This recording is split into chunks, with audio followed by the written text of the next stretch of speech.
A Navy corpsman had a seat on the last truck leaving Yudam-ni. He never took it. This is the Chosin Reservoir, November 1950. What happened between the mortar barrage and the moment that truck pulled away, that is what no citation was ever written to explain.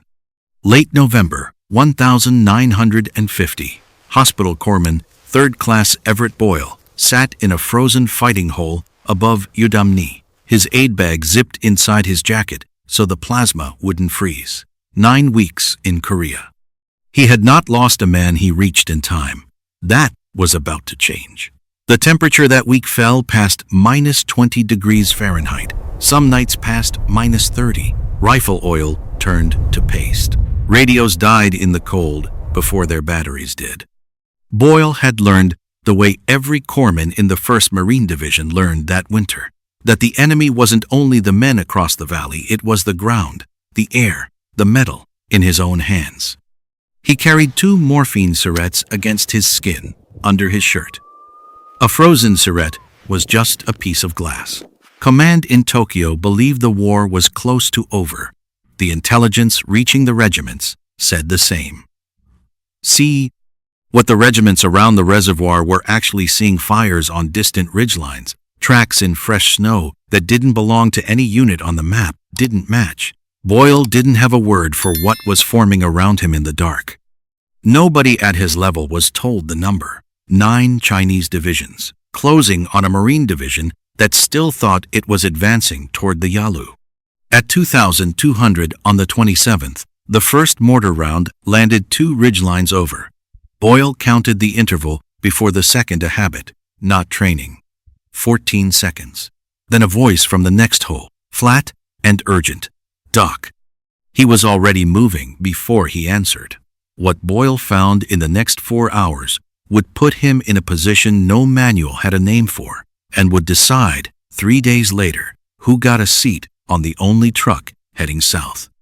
By 1950, the Army and Navy medical services had rebuilt the evacuation chain that would go on to cut the Korean War's fatality rate for the seriously wounded nearly in half compared to World War II.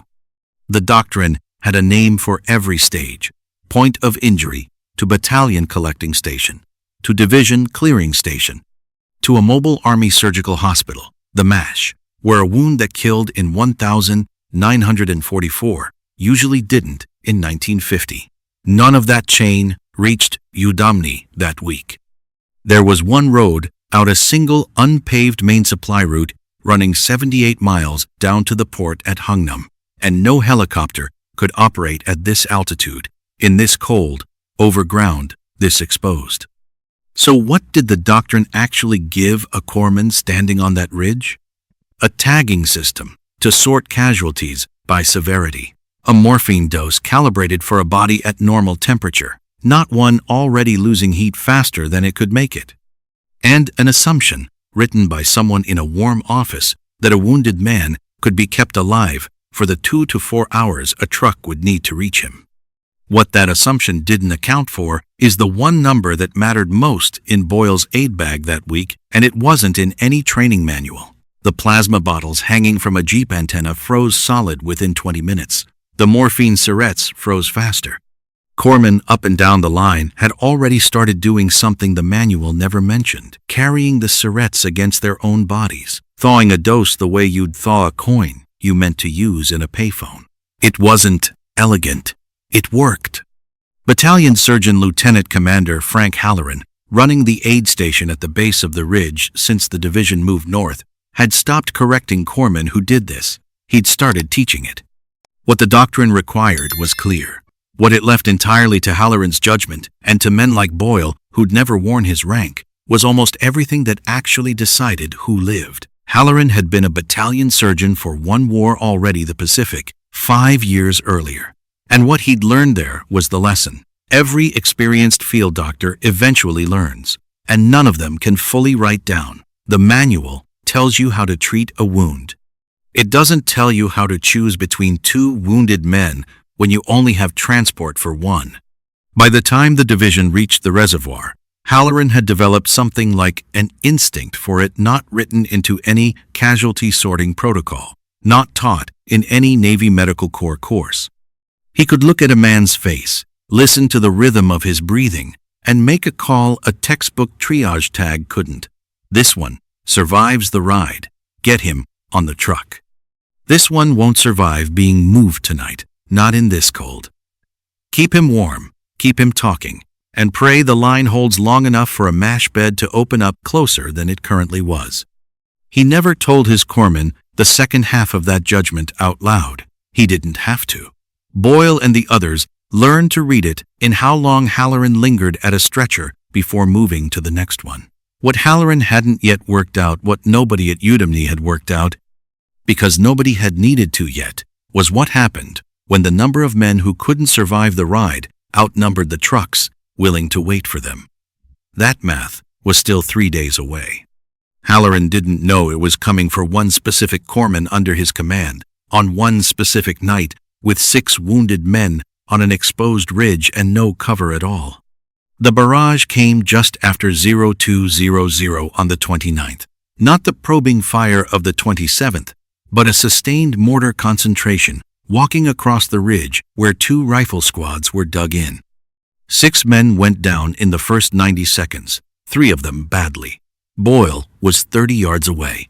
He covered the distance on his stomach standing, meant becoming the next round's target, and reached the first man, a gut wound. The kind that killed slowly if you didn't stop the bleeding fast, and killed almost as fast if you moved him wrong. He packed it. He moved to the second man. A fragment caught his own face, and he didn't register it for almost an hour, warm blood freezing against his cheek before he'd finished with the third casualty.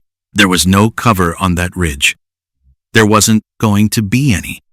Boyle worked in near total dark, in temperatures that had by then dropped past -25, doing something the manual assumed would happen in a lit, heated collecting station, sorting 6 men by who could wait and who couldn't, thawing a morphine syringe against the inside of his cheek before he could use it, packing a wound with fingers that had stopped fully obeying him somewhere around the second casualty. A second fragment caught him in the arm, working on the 5th man. He kept working. By first light, all 6 were still alive. Boyle had refused aid for both of his own wounds twice, once when a runner said a corpsman from the aid station was coming up, and once when Halloran himself, arriving at dawn to help move the wounded down, told him to sit down and let someone look at his arm. Boyle didn't sit down. He asked Halloran a different question instead. How many trucks were coming, and how many of the 6 men on that ridge were going to fit?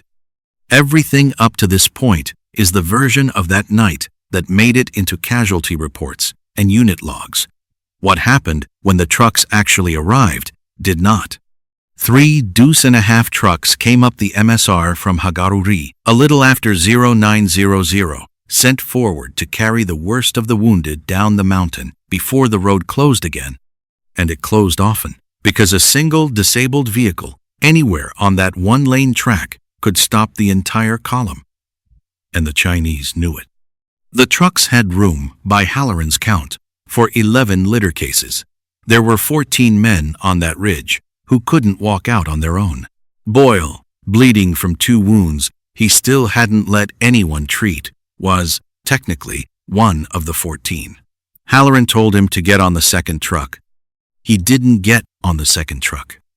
3 of the men he'd worked on through the night had started running fevers that told him, more clearly than any tag, that they wouldn't survive a jolting 7-hour ride, wedged upright between other stretchers in that cold.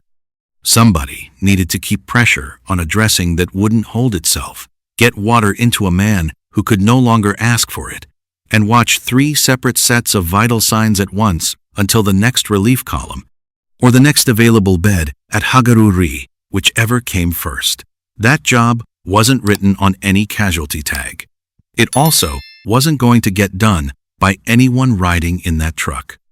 Boyle told the driver to go. He gave his place to a 19-year-old with a gut wound who was, by the numbers, in worse shape to survive the wait than Boyle was to survive the ride. Halloran watched the last truck pull out onto the MSR and disappear around the first switchback. and understood the way he'd understood it twice before in the Pacific, and never once found a way to write into a report exactly what he was looking at, and exactly what it was going to cost. Every unit that fought at Chosin filed an after-action report once it reached Hungnam, and the Navy Medical Corps reviewed corpsman conduct for citations the same way every service does against a form. The form asked what happened. It didn't ask what it felt like to make a triage call on an exposed ridge with your own blood freezing on your face. And it certainly didn't ask what it cost a battalion surgeon to watch a wounded corpsman give up his seat on the only truck heading south that morning. Halloran wrote the report anyway. Dates, casualty counts, actions taken, that part was easy. Then he reached the paragraph that was supposed to explain why Boyle had stayed, and found the form simply had no line for it. What he wrote instead was 3 sentences long. Every man who read it afterward understood there was a version of that morning the 3 sentences weren't built to hold. This is the gap this channel keeps returning to, because it never closes. The institutional record and the operational reality aren't the same document, and the space between them is where most of what actually happened lives. A citation can describe 6 wounded men treated under fire. It can't describe the decision to stay with 3 of them instead of riding to safety, not because the writer didn't understand it, but because the form was never designed to ask. Halloran's report went up the chain. Somewhere above him, someone decided whether 3 sentences were enough to recommend a decoration. What that officer never saw, because no form asked for it, was the specific arithmetic Boyle had done in his head in the 90 seconds before that truck pulled away. 11 seats, 14 men, and which 3 couldn't wait. The relief column that was supposed to reach that section of the ridge by mid-morning didn't arrive until after 1400, delayed by exactly the kind of choke point Halloran had been dreading, a burned-out truck blocking the MSR 2 miles south. Boyle held his position for 5 more hours, pressure on the dressing, water when he could get a man to swallow it, and the same running count of vital signs he'd started the night before. All 3 men made it off that ridge alive. What happened to each of them afterward? One recovering enough to return to his unit within weeks, the others facing a longer road through hospitals in Japan, and then stateside is the part period record-keeping traces only loosely. Wartime medical logs of this kind rarely followed a patient past the ward that treated him next. The larger movement, Boyle's Ridge, was a small piece of continued exactly the way Major General Oliver P. Smith had insisted it would, not a retreat, but a fighting withdrawal, unit by unit, down one road, Yudam-ni to Hagaru-ri, Hagaru-ri to Koto-ri, Koto-ri to the coast. By December 11, what remained of the 1st Marine Division reached Hungnam and boarded ships. They brought their wounded. They brought their dead. They did not leave their equipment behind, which Smith had refused to do from the first day of the movement. Boyle went with them. Halloran's report went into a file. What that file never fully recorded, because no report is built to record it, is a specific morning on a specific ridge, and a corpsman who did the arithmetic on 11 seats and 14 men, and decided, without being ordered to, which 3 of those men he was staying for. The frozen Chosin, the name the survivors gave themselves, and war afterward like a unit citation nobody had to issue, became one of the most studied campaigns in the history of American military medicine. Not because the doctrine worked perfectly, but because it didn't, and because corpsmen and battalion surgeons like Halloran improvised. In real time, the fixes the next edition of the manual would eventually catch up to better cold weather plasma handling, morphine carried against the body as standard practice instead of an improvisation, revised evacuation timelines that assumed a truck might take twice as long as the textbook said it should. None of that answers the question this video opened with. The manual gets rewritten, the specific morning doesn't. What decided who survived that ridge above Yudam-ni wasn't the doctrine. It was a 20-year-old corpsman doing arithmetic nobody trained him to do in weather nobody had designed his equipment for, and a battalion surgeon who understood exactly what that arithmetic cost and never found a form that asked him to explain it. If this channel should keep pulling stories like this out of official records and unit histories nobody reads anymore, subscribe. There are more ridges, more overloaded trucks, more men who did the math nobody ordered them to do, and more decisions that never made it past 3 sentences in somebody's after-action report. You don't need a personal connection to Korea in 1950 for this one to matter. You only need to have ever had to choose who gets help first when there isn't enough to go around. If you have a connection to this era, the Marine Corps, the Navy Medical Corps, Korea, tell us below. Did anyone in your family serve at Chosin, or come home and never talk about that winter? And if you want to see what the next generation of cold weather medicine actually looked like once the Marine Corps rewrote its own manual after this winter, that's a video this channel still owes you. Halloran's after-action report on the ridge above Yudam-ni was filed in December 1950 and closed without further comment. What it recorded: 6 casualties treated under fire, 3 held for delayed evacuation, all survived. What it did not record: 11 seats, 14 men, and the 90 seconds in which one corpsman decided which 3 he was staying for. Boyle received no citation for that morning. He never asked for one. The truck went south without him, and the line, somehow, held.